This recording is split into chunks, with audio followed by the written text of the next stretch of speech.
Hello and welcome to Froggity Frog Crochet, and today's stitch guide is all about the sieve stitch. So the sieve stitch is a very regular stitch and it creates this kind of square grid. It's a type of floating crochet stitch.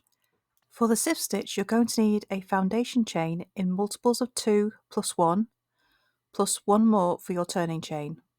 And unlike most of our other stitches, our turning chain does not count as a stitch in the first row. So in the second chain from your hook, you're going to make a single crochet. So that single crochet is your first stitch. So I'm just going to mark that. Chain 1, skip the next chain, single crochet in the next. Just grab some more. Okay, chain 1, skip the next stitch and single crochet in the next. And that's the pattern you repeat across this row. So it's single crochet, chain 1, skip the next stitch and single crochet all the way across until you get to the last stitch. And that last stitch just keeps on with that pattern and it's a single crochet. So you should have a chain 1 skip stitch before your final stitch. Okay, so then turn, chain 1. For row 2 we're not going to be starting in our first stitch, which is a single crochet.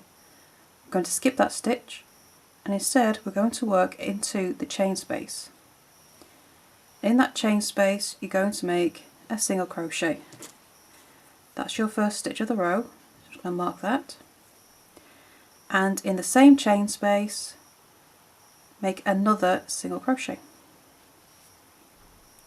So skip the next single crochet and into the chain space make 2 single crochet. So all the stitches in row 2 are made in the chain spaces.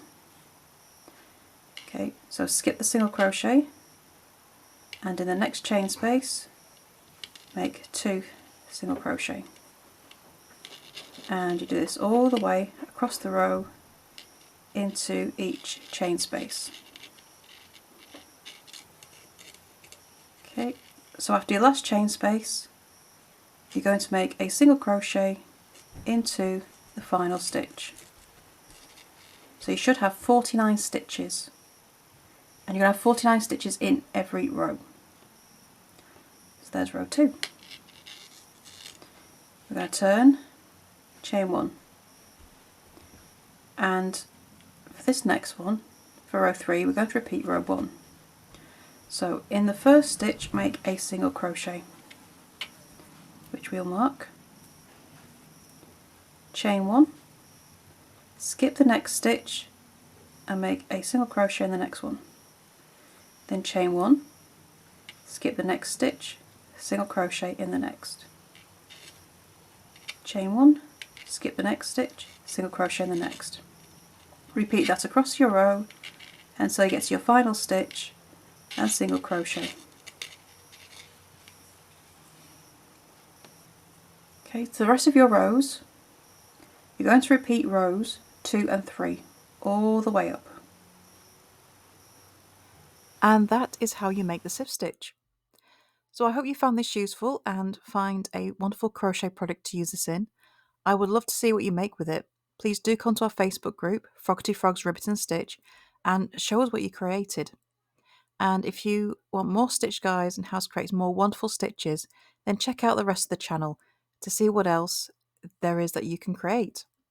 So thank you for joining me. Don't forget to subscribe, and I shall see you again for the next video. Bye for now.